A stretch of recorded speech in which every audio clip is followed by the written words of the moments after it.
Muito bem, são 6h30 pontualmente e estamos começando o webinar, mais um. Eu tenho certeza que ainda tem gente que vai entrar, então nós preparamos uma enquete logo neste início e aí vocês vão ver na tela embaixo, tem um botãozinho, se vocês forem com o mouse lá, vai abrir um conjunto de 3 perguntas. E talvez fosse interessante nesse início vocês já clicarem e já responderem a enquete que em um determinado ponto desse webinar eu vou mostrar a tabulação, tudo bem? Dessa enquete e a gente vai fazer até alguns comentários. E eu vou até pegar o formulário aqui, vou acompanhar com vocês, se vocês quiserem. Então nessa primeira rodada, para quem já está no ar, eu vou fazer algumas colocações aqui. Então se vocês forem ao formulário, vocês estão vendo algumas coisas do tipo, bem isso aqui, né? Responda as questões e a primeira é, a maior parte das pessoas, e tem 5 alternativas aqui. Aí vocês escolhem uma só. Nós queremos saber qual é a maioria que vocês percebem. A maioria busca encontrar e trabalhar soluções. Aqui estamos nos referindo a pessoas que vão para a solução e não ficam no diagnóstico ou simplesmente em análises. A segunda alternativa é a maioria fala muito sobre os problemas, mas nada faz a respeito, ou seja, não vai para a solução. A terceira alternativa é que a maior parte das pessoas está causando os problemas que a gente está vendo por aí. Então a gente está dizendo que a situação que o Brasil está vivendo hoje é causada por uma grande maioria das pessoas deste país. A quarta alternativa é que nós estamos dizendo que a maioria das pessoas nesse país age de forma neutra e tenta não se envolver nas questões que estão à sua volta. E a quinta alternativa é que a maioria vive sem sequer saber que existem problemas. Na opinião de vocês, a maioria está em qual dessas 5 categorias? Vocês só dão um clique na alternativa que vocês escolherem e já podemos partir para a segunda questão da enquete. Tudo bem?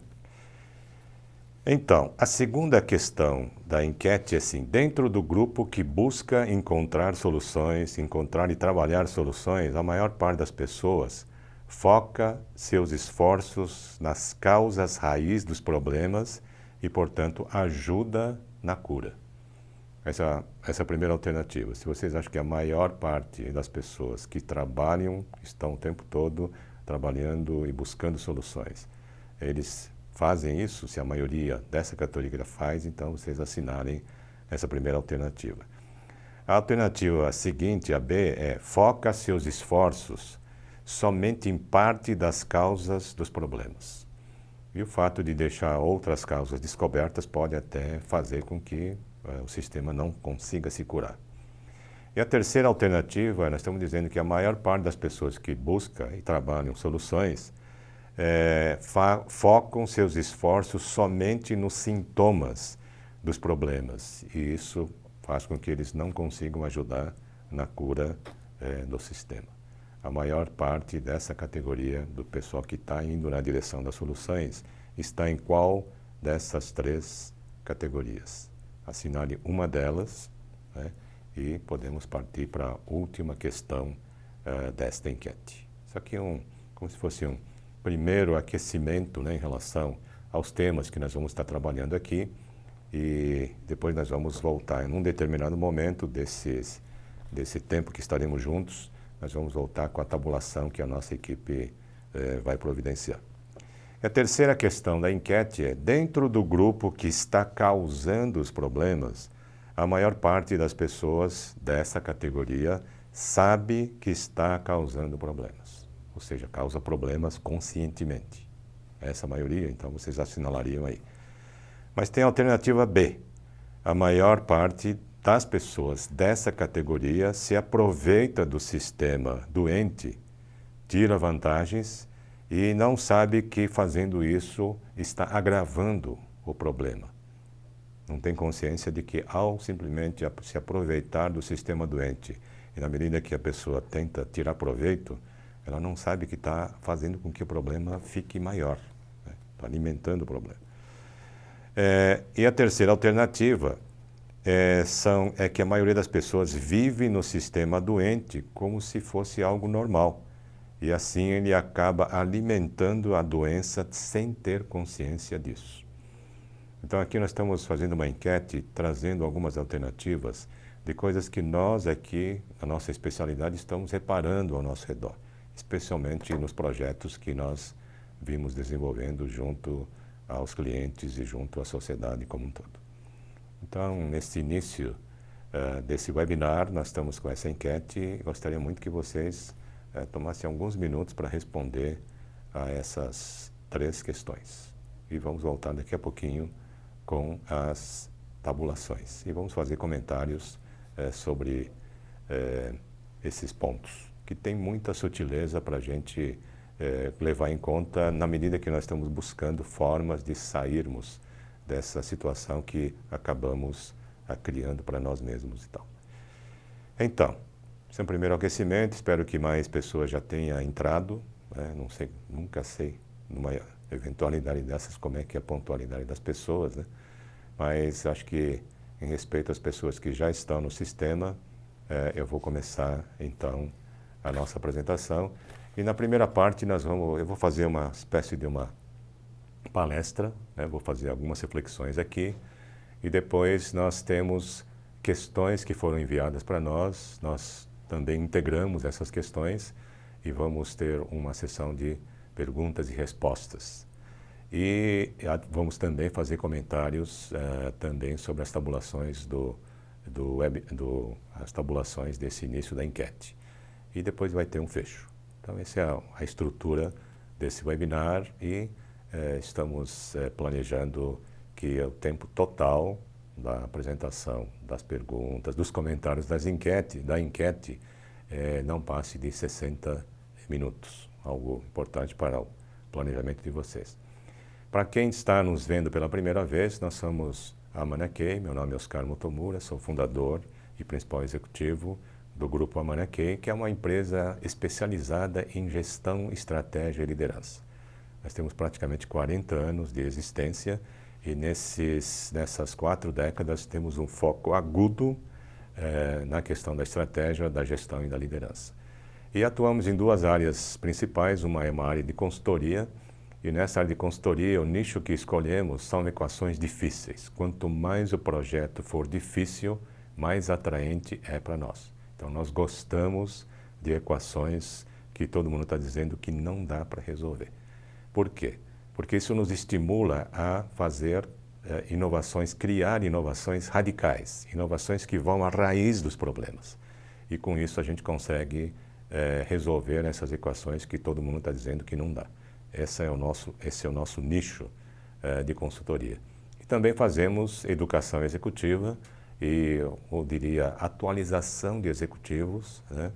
É mais da alta administração e média administração, e trazendo sempre inovações e também moldando, digamos assim, a gestão do século XXI, a gestão que está vindo por aí. E também uma ênfase extremamente grande na questão da liderança. Então, somos a Amana e há algumas questões aqui que estão na mesa, né? E a pergunta que tentaremos responder junto com vocês, né, conversando, é que, e aí, como é que a gente lida com esses desafios que o Brasil de hoje está apresentando para todos nós, em todos os setores? E aqui, de forma bastante simples, a primeira coisa que eu diria é lidar com serenidade. Eu vejo muitas vezes pessoas que estão ansiosas, estão estressadas e tal, e nesse estado o líder não consegue sequer tranquilamente conseguir pensar sobre saídas inéditas que poderão estar muito próximos de si e não enxerga por causa dessa turbulência interna. Muitas vezes a turbulência interna atrapalha mais que as turbulências externas. A outra coisa que ajuda, falando só nesse início, é que estejamos todos com a cabeça voltada para soluções. tenho visto uma quantidade enorme de pessoas que estão se queixando muito. Estão pessimistas, fazem um rosário de problemas, né, que toda a situação está causando. E isso significa que a energia toda da pessoa está muito mais em falar sobre a doença do que focar a sua atenção na cura da doença que está afetando o sistema. Outro dia eu fiz uma palestra em Brasília, né, num jantar para clientes e tal, umas 150 pessoas. E aí, enquanto o jantar não começa, você começa a conversar, você conversa com as pessoas e você vê um monte de queixas, né? E aí eu comecei essa conversa dizendo, pessoal, está desabando, não é? Aí eu só vi pessoas fazendo assim com a cabeça. E aí a pergunta que começou a minha palestra foi, mas o que está desabando? E aí que é interessante, é tudo uma questão de ponto de vista. O que está desabando é o sistema doente. E a gente sabe quais são todas as doenças que estão impregnadas no sistema e que geram todos esses resultados que nós estamos vendo ao nosso redor. Está desabando. Todo dia no jornal a gente vê notícias e a gente pode se contaminar pelo negativismo dessas notícias, mas se a gente olha por uma outra perspectiva, nós estamos dizendo as coisas que estavam ocultas, causando doenças muito sérias no sistema, estão surgindo à tona. E na medida que surjam à tona, nós podemos dizer que está se curando num certo sentido, né? Agora, o desafio está em, bom, se o velho sistema está desabando, como é que a gente faz com o novo sistema? Quem é que vai criar o novo sistema? E é interessante que quando a gente coloca dessa forma, a resposta que está na mesa é que somos nós. É que se nós não estamos causando os problemas, aliás, mesmo quando nós estamos causando os problemas, nós podemos acordar, despertar, nos mudar e fazer com que nossa energia se volte à solução efetiva daquilo que está acontecendo ao nosso redor. Então, a primeira postura para resolver todos esses desafios é serenidade para poder estar inteiro para poder fazer o que é necessário. A segunda é ser pró-soluções, porque é enorme a quantidade de pessoas que criticam, observam, descrevem o problema, né? Fazem diagnósticos de um jeito ou de outro, mas não vão para a solução. Então, essa postura de focar a sua energia nas soluções é algo fundamental para que a gente lide com os desafios que nós temos hoje à nossa frente. Pró-soluções. E o terceiro ponto que eu tenho enfatizado bastante, né, nessas minhas palestras e também nos processos de consultoria que nós temos dado para grandes organizações e também para órgãos governamentais, essa ideia de mutirão. É uma palavra que estamos marcando muito dos processos de solução. É mais ou menos assim, se nós estivermos todos juntos, né, se a população inteira, se a organização inteira estiver nesse processo de busca de soluções inéditas para os desafios que nós temos, nós chegamos lá. Se nós estivermos numa estrutura hierárquica e somente algumas pessoas estão pensando nas soluções, dificilmente nós conseguiremos a cura do sistema. Então, há três coisas de fundamental importância: estarmos bem, serenos, pró-soluções e envolvimento de todos, em todos os níveis, inclusive no nível governamental. Quando a gente olha as manifestações nas ruas, isso é um sinal evidente de que está faltando participação em gestão pública. Agora, isso numa democracia digamos, uma falha enorme, porque numa democracia nós não podemos ter somente algumas pessoas comandando tudo e nós todos passivos observando o que acontece. Então, sim, conseguiremos dar uma reviravolta na situação se nós tivermos uma participação muito maior dos cidadãos e, claro, das lideranças de todos os setores. Então, aqui tem algo que eu deixaria só marcado como algo que pode nos fazer lembrar disso, inclusive dessa ênfase necessária o tempo todo. Estar em mutirão. Eu tenho visto algumas organizações, inclusive nós estamos em estado de mutirão, né, fazendo contato com clientes e tudo mais, para tomar as providências necessárias para a reinvenção da nossa própria organização e dos nossos serviços e produtos. Agora, envolver a todos é um desafio grande. Sair do departamento, né, sair da departamentalização e da fragmentação e fazer com que todos participem desse processo. E a imagem é que a gente projete isso para o país e imagine a população inteira ajudando a fazer com que o que seja necessário efetivamente aconteça. Então, essas são algumas mensagens do processo, né? Mas é interessante que nós temos usado muito referenciais da própria medicina.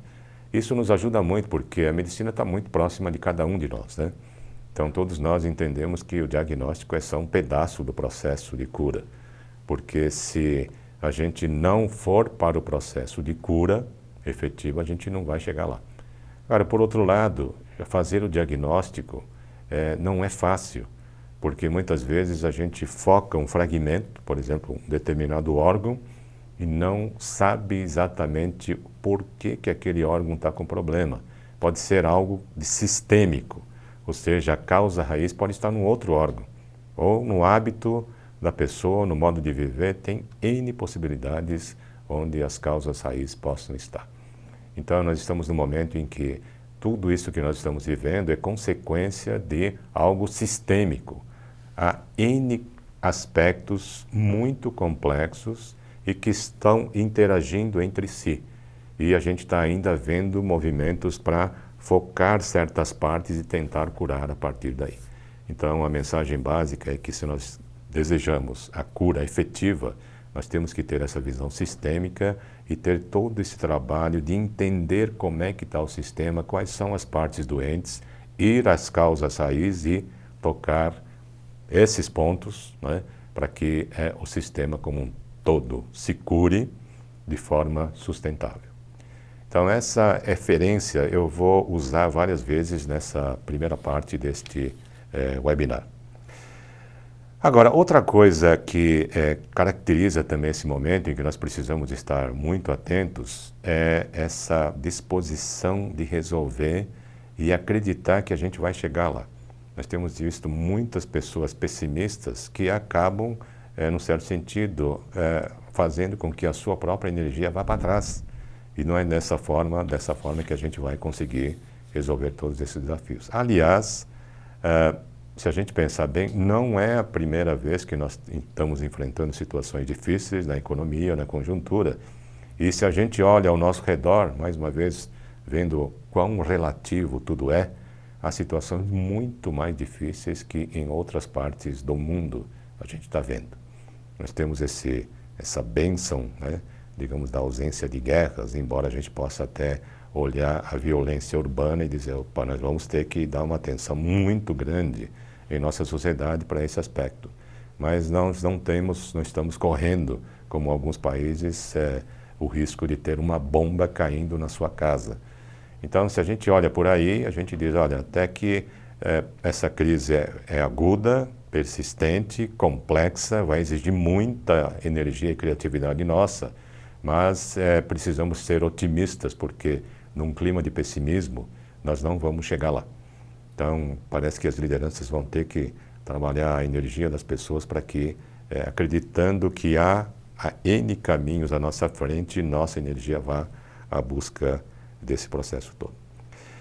Inclusive, hoje, no nosso programa de executivos, eu estava até conversando sobre teamwork. E falando de mutirão. Teamwork, trabalho em equipe. Falei, onde que estão os exemplos de teamwork?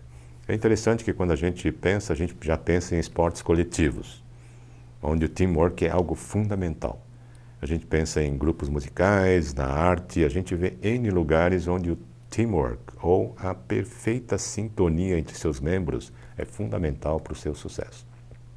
Agora, quando a gente começa a ampliar e dizer, será que existe teamwork na nossa organização?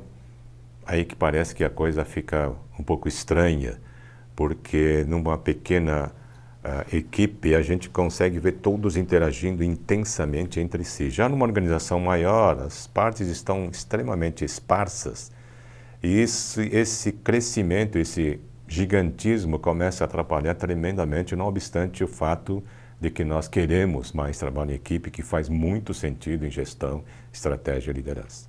É um desafio enorme. Quanto mais a gente cresce, maior o desafio para o teamwork. Embora qualquer organização, mesmo que tenha 100 mil pessoas, 400 mil pessoas, o teamwork é algo fundamental. A integração do organismo vivo, empresa, por exemplo. Agora, se a gente estende a sociedade a um país, mesma coisa. Nós precisamos ter um país onde haja teamwork. E é isso que, se vocês todos forem ao governo, se vocês todos forem eleitos um dia presidente da República, talvez esse seja um ponto para a gente olhar e dizer assim, nós temos um país integrado, onde a gente se ajuda mutuamente, ou não? Ou há uma fragmentação impressionante, tem até guerra fiscal, e a gente está competindo entre nós, ou nem sabe como que pode colaborar mais. Tem alguma coisa estranha que a gente precisa levar em conta. Por isso que a ideia do mutirão é algo que também se conecta a essa questão, né? E aí nós estamos falando também, mais tarde eu gostaria muito de falar sobre essa ideia do teamwork global. Quando a gente entra pela sustentabilidade, é sobre isso que nós estamos falando, no certo sentido.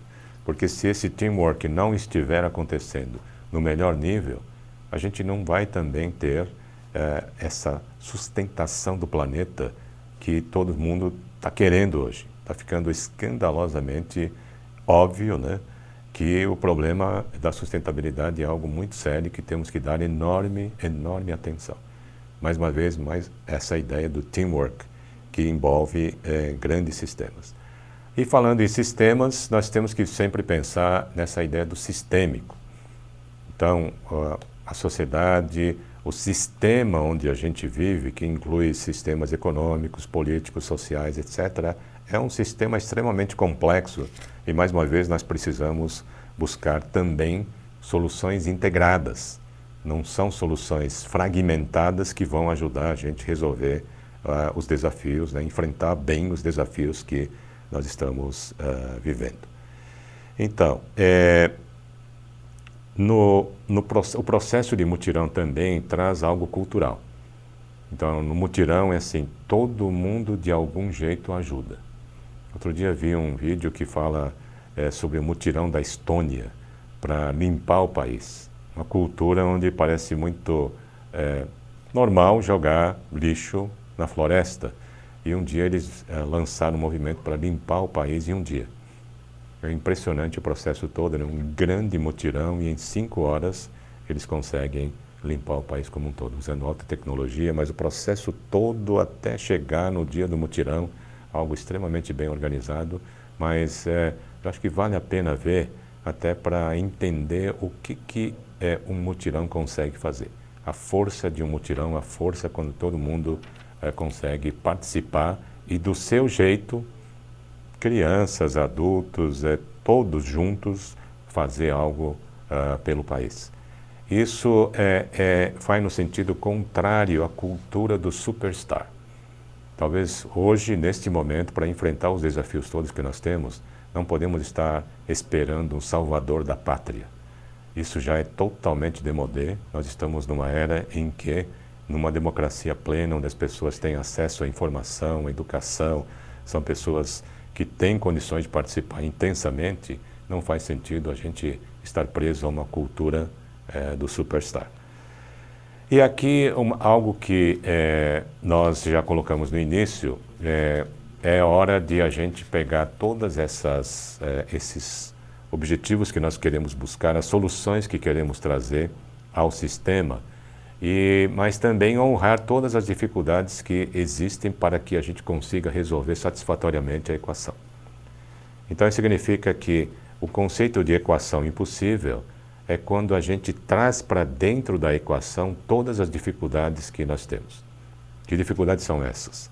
Leis que estão desatualizadas, leis obsoletas, excesso de burocracia, excesso de controles, uma série de coisas que pode estar segurando a nossa evolução.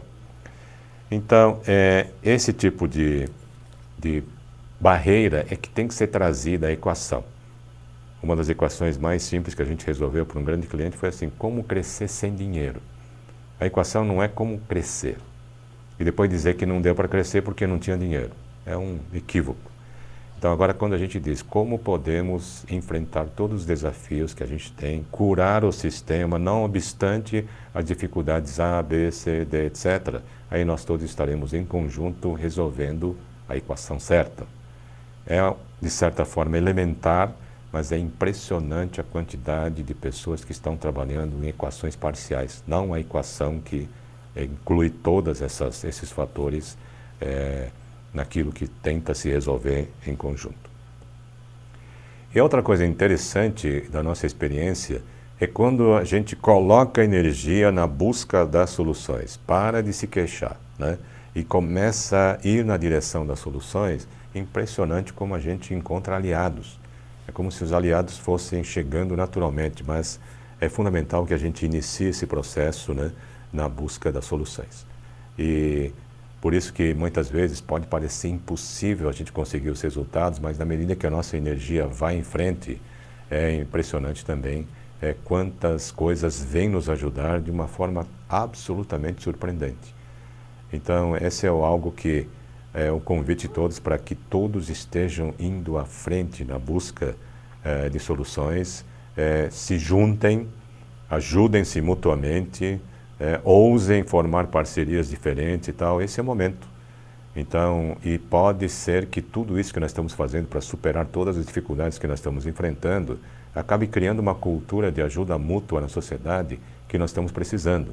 E talvez isso seja até as dificuldades podem ser uma bênção para que a gente consiga fazer uma cultura de solidariedade, alta solidariedade se instale em nosso país, e com isso a gente não só resolve, mas também impermeabiliza ou protege o sistema de outros problemas que possam acontecer. Sem falar de que a gente pode aumentar tremendamente a nossa produtividade a partir de uma abordagem mais solidária, em que todos os ativos agregados que nós temos ficam a serviço do bem comum e de algo maior para todos. E nesse processo a gente vai solucionando o processo todo, né?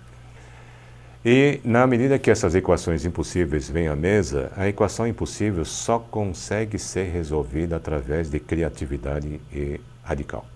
Criatividade e inovações radicais. E aqui, mais uma vez, é assim, tem duas coisas importantes para a gente ver.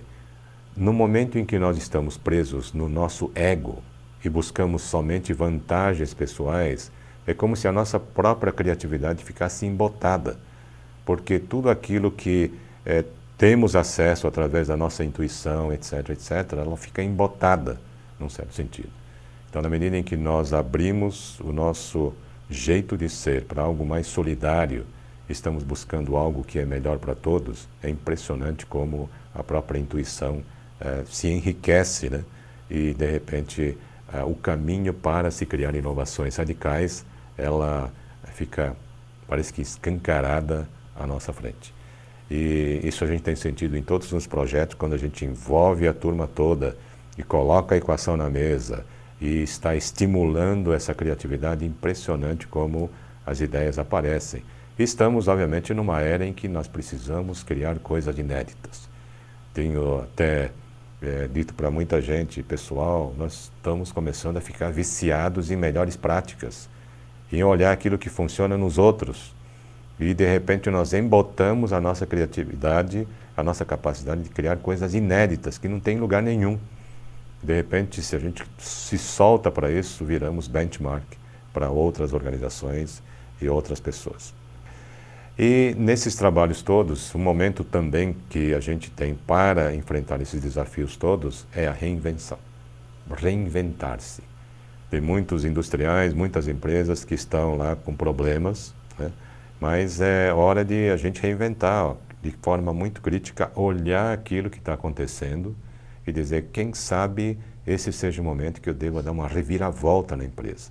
E muitos dos nossos trabalhos nós começamos reuniões estratégicas dizendo, vamos começar com uma folha em branco. Se com todo o nosso know-how que nós temos neste ramo e olhando todas as tecnologias e todos os recursos à nossa disposição, como é que a gente criaria esta organização do zero se a gente fosse começar a partir de uma folha em branco. E é sempre muito impressionante porque a gente criaria de uma forma totalmente diferente. E essa reinvenção, essa imagem que a gente cria de uma organização muito diferente que a gente criaria a partir de uma folha em branco, vira um grande referencial. Aí a gente olha o que tem hoje e a equação de gestão de mudança e transformação é como é que eu consigo sair daqui para este referencial. E surpreendentemente, muitas organizações não têm esse referencial. Portanto, mesmo quando as organizações dizem vamos na direção da inovação, não sabe exatamente para que direção deve ir. Então esse é um exercício interessante, a palavra reinvenção precisa entrar no vocabulário de todos, não ter medo disso. Muitas vezes quando a gente fala de inovações radicais ou reinvenções, as pessoas têm uma certa rejeição e os anticorpos todos aparecem. Não, nós queremos uma evolução, pode ser uma evolução aguda, mas nós não queremos romper com nada. Uma reinvenção não necessariamente rompe com nada. Pode romper com modelos mentais superados, isso sim. E esse é o momento que nós vamos precisar muito claramente romper com modelos mentais e paradigmas do passado, que funcionaram lá atrás, talvez, ou nunca funcionaram bem. Mas a gente vai precisar entrar no futuro a partir daí.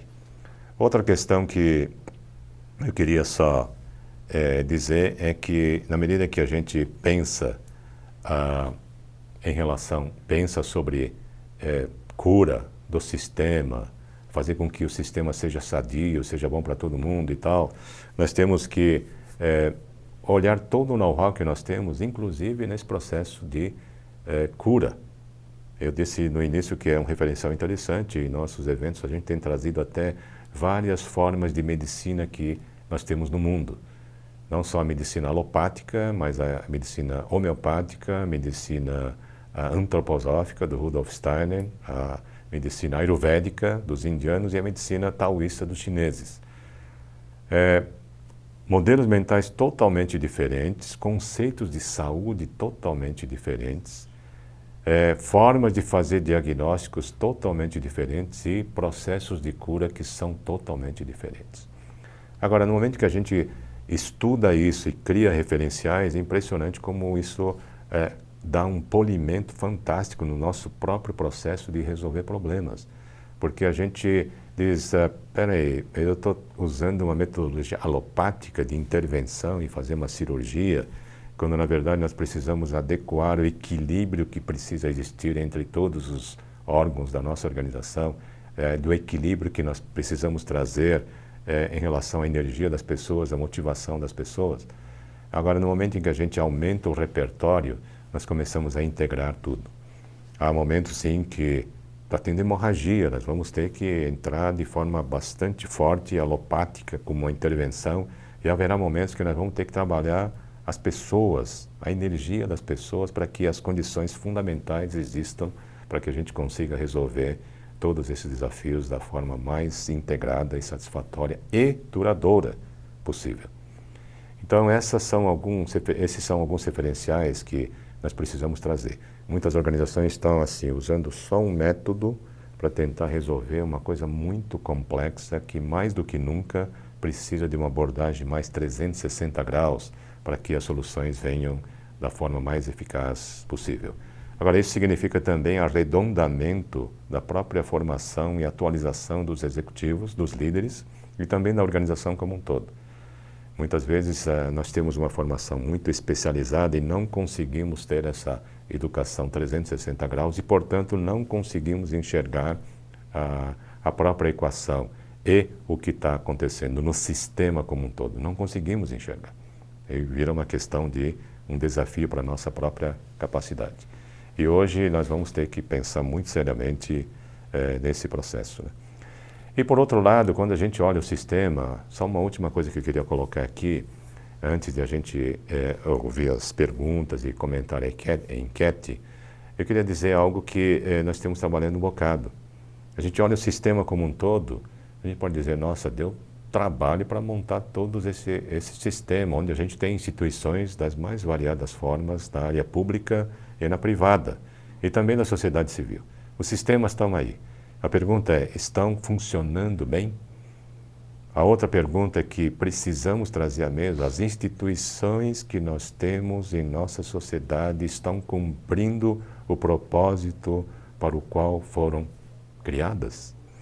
Só essa perguntinha, que parece uma pergunta inocente, se a gente vai e observa o propósito para o qual certas instituições foram criadas, e se a gente reflete se eles estão cumprindo o seu propósito, é impressionante.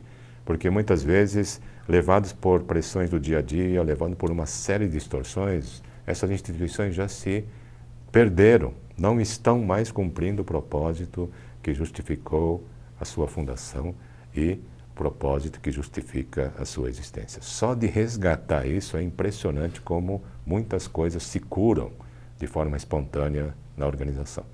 E outra coisa que me impressiona quando a gente começa a pesquisar essa questão da medicina é por que algumas pessoas se curam espontaneamente. Sem remédio, sem médico, sem nada, simplesmente na premissa de que se o meu jeito de ser, meu modo de vida criou a doença que eu estou vivendo hoje, talvez se eu mudar o meu jeito de ser e o meu modo de vida, talvez eu consiga me curar sem remédios, sem fazer nada. E esse é um pouco da reflexão também que nós precisamos fazer quando a gente observa todos esses desafios que nós estamos enfrentando hoje, é se nós precisamos nos reinventar por dentro, como empresa, como instituição pública, como governo, como sociedade civil, organização da sociedade civil, se nós deveríamos nos reinventar e assim ajudar a fazer com que esse conjunto todo funcione melhor e de forma mais sadia. E essas metáforas todas que eu estou trazendo, eu tenho certeza que podem ajudar, mas aqui muita gente talvez queira receitas prontas, mas o que nós vemos é de que muitas vezes é um jeito de pensar diferente que gatilha, digamos assim, a nossa forma de criar soluções. E de repente a gente começa a achar avenidas muito interessantes para que a gente consiga enfrentar todos esses desafios com enorme eficácia e sustentabilidade. Então aqui eu queria fazer um intervalo, né? Só um pequeno momento em que a gente vai fazer a transição para as enquetes. O resultado da enquete, se tiver, a gente poderia até dar uma olhada na tela, fazer alguns comentários. E eu queria também que meus colegas aqui que estão preparados para fazer as perguntas, acho que quem já assistiu o webinar anterior já reconhece a nossa dupla de jornalistas, né? E que integrou as questões. Então, nós vamos ter algumas perguntas que vieram de vocês próprios, né? Que estiveram conosco. Então, vamos fazer a enquete primeiro ou vamos fazer as perguntas? O que vocês acham? Vamos fazer a enquete agora. Vamos mostrar as enquetes? A enquete, o resultado da enquete? Então, as pessoas... Então, me ajudem aqui. Como é que está? A maior parte das pessoas... Essa parte em vermelho... A maior parte fala das pessoas... muito. Isso. Legal. Muito interessante, hein? Interessante. Sei que todos vocês estão vendo aqui também, mas vamos ver a seguinte, pode ser? Qual é a opinião da turma? Dentro do grupo que busca soluções, a maior parte das pessoas olha só. Foca seus esforços somente nos sintomas dos problemas e não quer ajudar na cura. Não ajuda na cura. Esses são pontos interessantíssimos, né, que estão na raiz dos nossos desafios hoje, né? E vamos voltar para a terceira, então. Dentro do grupo que está causando problemas, nós estamos dizendo que... A maior parte das pessoas vive no sistema doente como se fosse normal. Alimenta a doença sem ter consciência disso. Pronto. Eu acho que nós temos aqui resultados fantásticos, né? Para a gente refletir. Então, nós estamos dizendo que muita gente... a primeira parte, qual que foi mesmo a vermelha, que está dizendo que... Volta um pouco ao gráfico, pode ser? Nós estamos dizendo que a maior parte... Fala muito sobre os problemas, mas nada faz a respeito. Esse é um negócio que, se a gente for pensar nas nossas organizações, nas nossas instituições e na sociedade, nós temos que fazer uma virada. E a cada momento que tiver um comentário de pessoas que estão fazendo diagnósticos, criticando aqui, criticando lá, a gente até interrompe e diz assim, mas e o que você propõe de soluções? É exatamente esse tipo de postura nossa que pode fazer com que isso se contamine. Aliás, eu tenho certeza que muitos jovens que estão assistindo aqui este webinar podem estar assim pensando, que tal a gente criar alguns vídeos, criar alguns estímulos que façam pessoas saírem dessa tendência de só ficar fazendo diagnóstico e criticando os outros para entrarem numa cultura muito mais voltada para pró-soluções. Então, essa é uma provocação e um estímulo que eu deixaria a todos vocês, né? Fazer alguma coisa para que, na próxima vez que a gente se encontrar, a gente tenha um gráfico diferente nesse sentido, né? E nas pessoas, no grupo das pessoas que estão causando problemas, essa inconsciência, a falta de consciência que está alimentando e contribuindo para que os problemas continuem e até aumentem, é um problema, um desafio enorme de conscientização. Mais uma vez, nós estamos falando de pessoas, cabeça, cultura, e talvez seja a área mais, digamos assim, deixada de lado em todos os processos de mudança. E tenho certeza que muitos de vocês, no momento que vocês forem um dia eleitos presidente da República, talvez passem a dar mais atenção a essa ideia da atitude e da postura das pessoas como sendo algo a ser trabalhado com enorme profundidade. Porque aí que está talvez a raiz das soluções que podem fazer com que todas essas questões crônicas que a gente tem, eu tenho dito em muitos encontros, pessoal, nós temos coisas crônicas, a gente fala de problema em educação há séculos. Então ele fica crônico. A pergunta que fica e que vai à mesa e que faz a gente pensar muito, fala assim, por que a gente conversa tanto e os diagnósticos voltam e voltam e voltam e nós estamos com uma doença crônica que a gente não consegue resolver? O que a gente precisa fazer para fazer essa virada? E nós estamos vendo outra aqui das pessoas que, qual foi a terceira parte do gráfico? As pessoas que causam problemas e que alimentam sem ter consciência disso. E aqui, mais uma vez, é uma questão de esclarecimento e tenho certeza também que muitas das pessoas que estão assistindo esse webinar poderiam estar fazendo campanhas, fazendo filmes, fazendo uma série de coisas na própria rede social para incentivar que as pessoas parem para pensar mais sobre aquilo que está acontecendo e reflitam se a pessoa está ajudando a alimentar esse problema, esses problemas todos que nós estamos vivendo. Essa conscientização pode ser chave para a gente chegar a solucionar esses problemas todos com maior rapidez. Mas nós recebemos muitas perguntas, essas perguntas foram agrupadas em várias categorias, digamos assim, e nós selecionamos algumas delas para responder durante este webinar. Vamos às perguntas, pode ser? Vamos lá. Vamos lá. Nós temos duas perguntas aqui, Oscar. Uma é, um novo Brasil depende de uma nova forma de pensar, de acordo com os cidadãos, os gestores, os empresários e os políticos. Uhum. Na sua opinião, quais seriam os pontos principais desse novo modelo mental que poderia gerar grandes transformações no país? Uhum. A outra pergunta é, como podemos mudar de forma pragmática e significativa a mentalidade e a cultura do povo brasileiro, migrando de uma visão paternalista para uma visão em que cada um de nós é responsável pelo todo e somos agentes pelas mudanças? Então, esse é algo que, se vocês separarem, está bem dentro dessa questão da cultura e que deve merecer, deveria ter um Ministério da Cultura, não no sentido que a gente fala, né, mas no sentido de mudar a mentalidade das pessoas. E fazer o modelo mental, como a gente costuma dizer, o jeito de pensar, né, e as crenças que tem evoluir de uma forma natural. Então esse é um desafio grande, mas a primeira coisa tem que focar essa área como sendo algo prioritário. Essa é a primeira coisa que a gente poderia colocar para vocês todos, né? E esses esforços, eles podem acontecer de várias formas. E talvez a direção que a gente deva levar é sair do fragmentário para o integrado.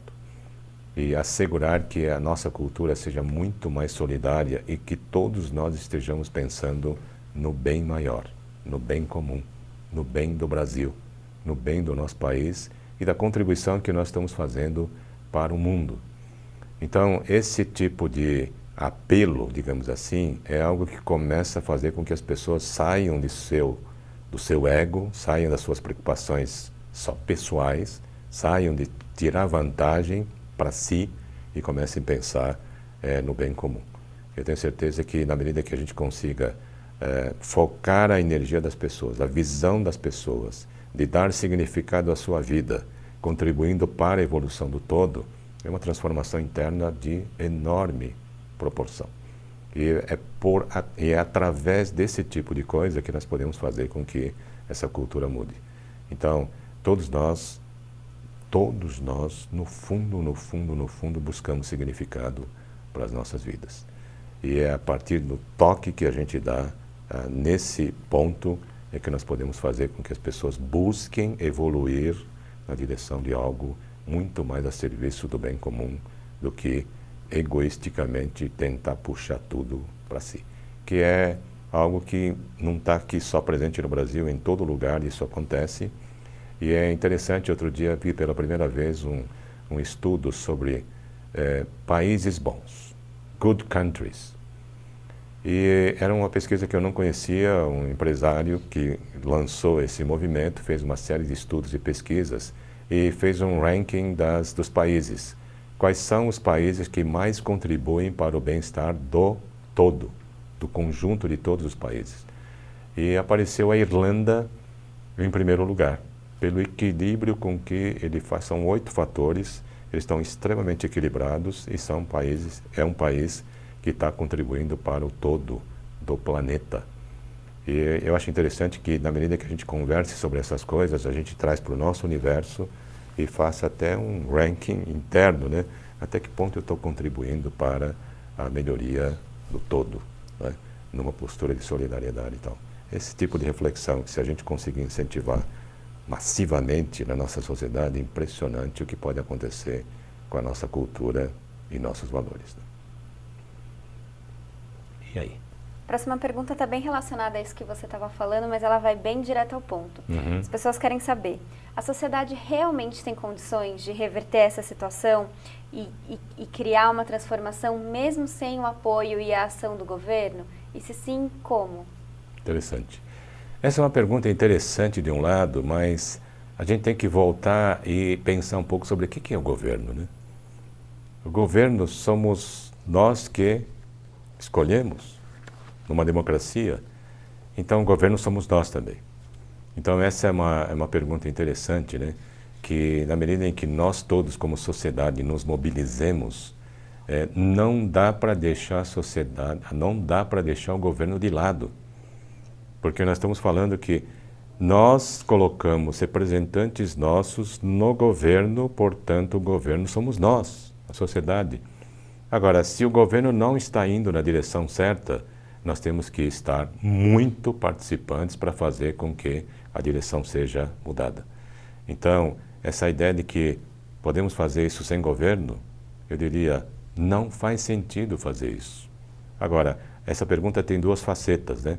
O governo instalado, eventualmente separado do próprio povo, né?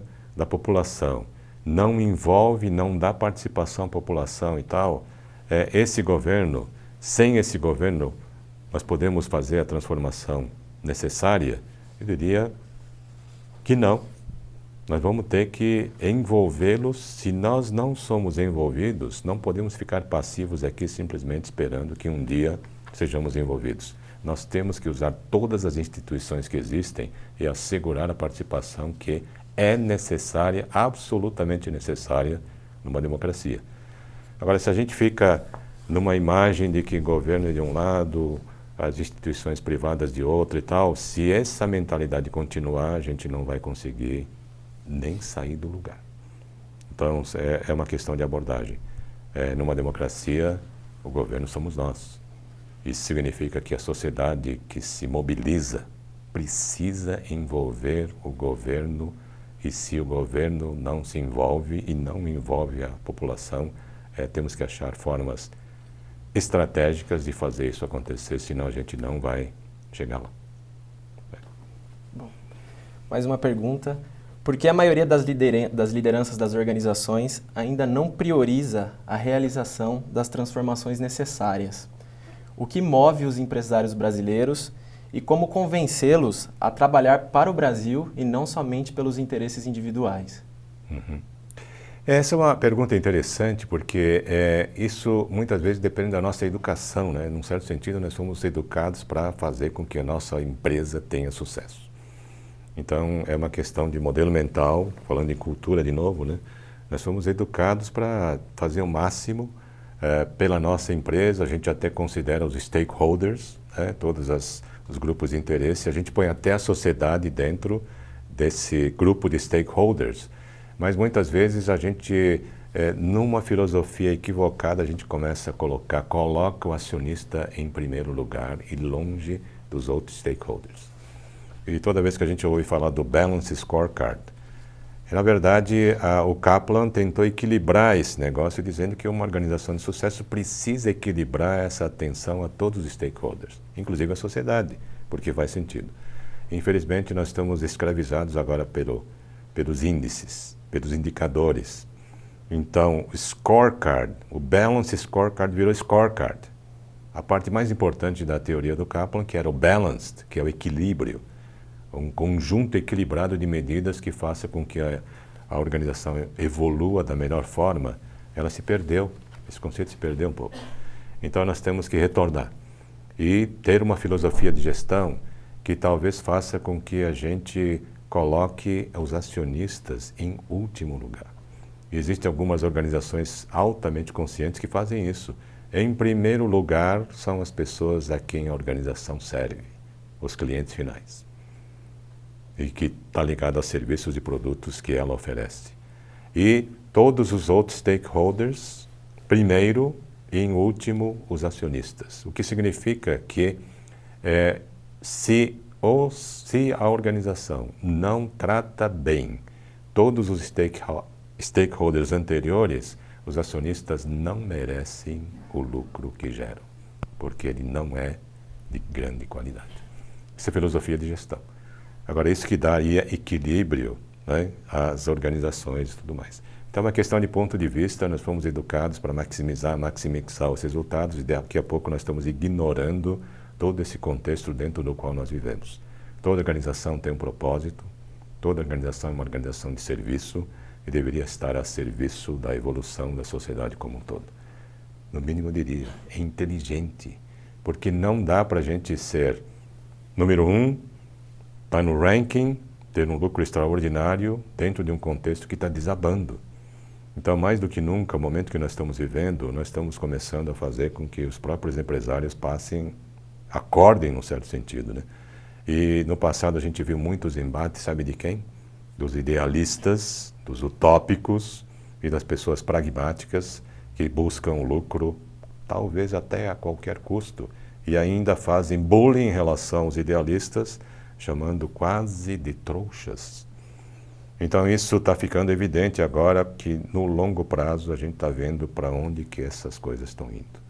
Eu sempre lembro de uma lei universal que diz: o que a gente semeia, a gente colhe.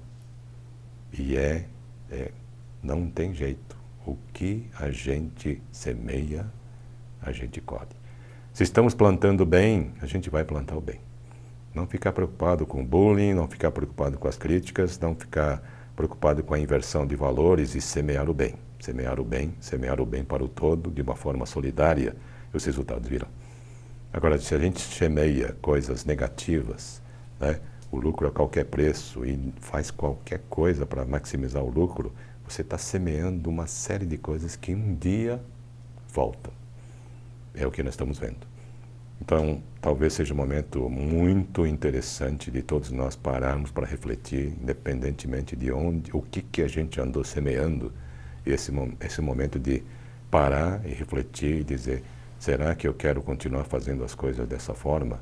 Será que eu não preciso pensar cada vez mais no todo maior, até para a minha própria organização né, ser sustentável e conseguir gerar resultados extraordinários, é um momento de reinvenção, inclusive nesse aspecto. Quando a gente fala de reinvenção, nós não estamos falando simplesmente de reinventar produtos e serviços, nós estamos falando de reinventar o modo de viver das próprias organizações, e tenho certeza que nesse momento, este momento é um momento extremamente interessante para essa reflexão que faça com que haja uma reinvenção dos valores internos, né?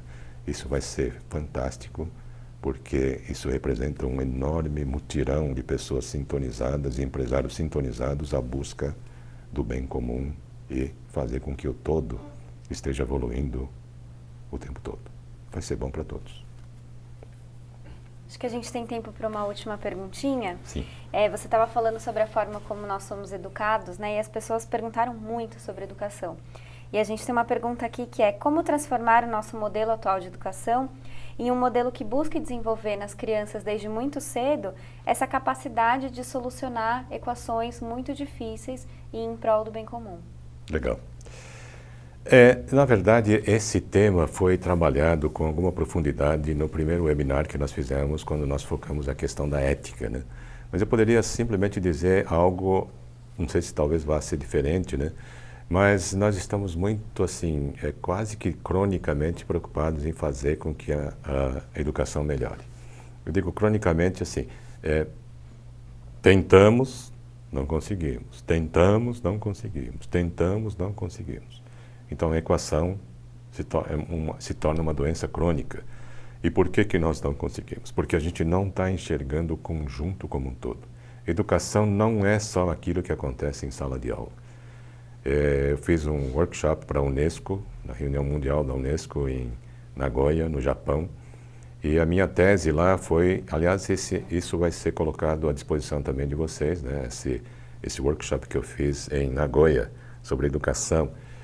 E, na verdade, quando a gente olha a educação como algo que envolve muitas coisas, por exemplo, eu comecei colocando educação e aprendizagem para o pessoal discutir qual é a diferença entre educação e aprendizagem. Nós estamos em pleno século XXI, onde todos os conhecimentos que a gente precisa todos estão disponíveis na internet. Então, é a era do autodesenvolvimento. É aprender, não ser educado por alguém que tem um conhecimento. É uma inversão extraordinária. E se a gente conseguir fazer com que as pessoas sejam empoderadas a ir buscar aquilo que parece que vai ser útil para a sua própria formação, é uma inversão extraordinariamente importante. Educação diferente da aprendizagem, e nesse seminário eu ainda coloquei a palavra deseducação e desaprendizagem.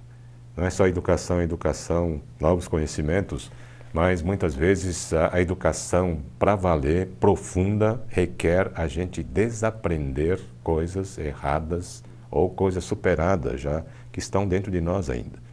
Quando a gente fala de mudança de paradigma, um novo jeito de fazer liderança, nós temos que desaprender um jeito que já está obsoleto de liderar, por exemplo. Então, educação, aprendizagem, deseducação, nos deseducarmos em relação a certos conceitos e também desaprender certos conceitos. Por outro lado, um trocadilho interessante que acabei fazendo no evento é quando a gente fala de deseducar, significa também que em muitas instituições de educação nós deseducamos, porque estamos ensinando coisas que talvez sejam obsoletas ou inadequadas. Esse discernimento é fundamental em todas as instituições. Porém, algo que é maior do que isso é a gente olhar o conjunto todo, ver nossas crianças, nossos jovens, nós mesmos expostos a N condições que educam ou deseducam. Jogos, videogames, programas da comunicação, da mídia, comunicação de massa, tudo isso está ao nosso redor, 24 horas ao nosso redor, e algumas coisas são muito boas e outras muito ruins. O que significa que essas coisas muito ruins estão nos deseducando. Enquanto a gente não conseguir olhar esse conjunto como um todo, não conseguiremos equacionar a equação certa e, obviamente, as providências necessárias não acontecerão, né? Então eu deixaria só essa reflexão, né? Porque nós temos que olhar a educação de um jeito muito mais macro, né? E considerando toda a realidade que aqui nós estamos expostos todos os dias, 24 horas por dia. Inclusive, eu tenho colocado que nesses veículos de massa a gente vê anúncios. E algum desses anúncios talvez não sejam as melhores coisas que uma criança deva ver, ou mesmo nós, né? E fica uma coisa até distorcida e manipulativa, e na medida que todos os anunciantes e as próprias agências começarem a pensar mais conscientemente sobre isso, tem um poder extraordinário de participação num processo de educação cada vez mais consciente, que faça com que nós construamos um país cada vez melhor. Mas nesse sentido, todos vocês sabem também, acho que nem todos sabem, né, que nós estamos lançando um movimento desde o ano passado sobre ética na sociedade. E eu gosto muito do conceito de ética, o significado de ética como uma escolha pelo bem comum. É interessante que quando a gente fala sobre bem comum, nem sempre a gente tem uma ideia do que vem a ser isso, né? Mas existem movimentos muito interessantes no planeta, e a própria Carta da Terra é um documento tão importante quanto a Declaração Universal dos Direitos Humanos. E a Carta da Terra é como se fosse uma declaração, mas focando não só seres humanos, mas todos os seres vivos. E na medida em que a Carta, esse documento que foi feito com uma consulta extraordinária, talvez sem precedentes na história, né? Todos os povos da Terra foram consultados para se redigir a Carta da Terra. Levou 5 anos. E na passagem do século, este ano nós estamos comemorando 15 anos da Carta da Terra, desde que ela apareceu. Ela lá mostra com grande detalhe o que é bem comum na definição dos povos da Terra. Um fantástico referencial para todos nós. Então isso pode nos ajudar muito, e mais uma vez eu gostaria de encerrar este webinar agradecendo muito a atenção de vocês, a presença de vocês. Nós vamos repetir a partir de outros temas, estejam participando das pesquisas todas que vão definir os temas dos próprios webinários. E vamos fazer disso algo bastante regular. Então eu gostaria de agradecer muito a presença de todos, e vamos deixar mais uma vez uma mensagem sobre a questão da ética. Se ética é a escolha pelo bem comum, quais são as coisas sutis do nosso dia a dia que não são éticas? Mais um ponto para reflexão. Nós mostramos no último webinar, nós estamos com uma versão um pouquinho diferente que nós gostaríamos de compartilhar nesse encerramento. Mais uma vez, muito obrigado, e fiquem mais alguns minutos porque nós temos essa reflexão sobre se ética é a escolha pelo bem comum, o que é não ético em nosso dia a dia. Aguardem só um instantinho, e com essa apresentação nós encerramos esse webinar. Obrigado a todos.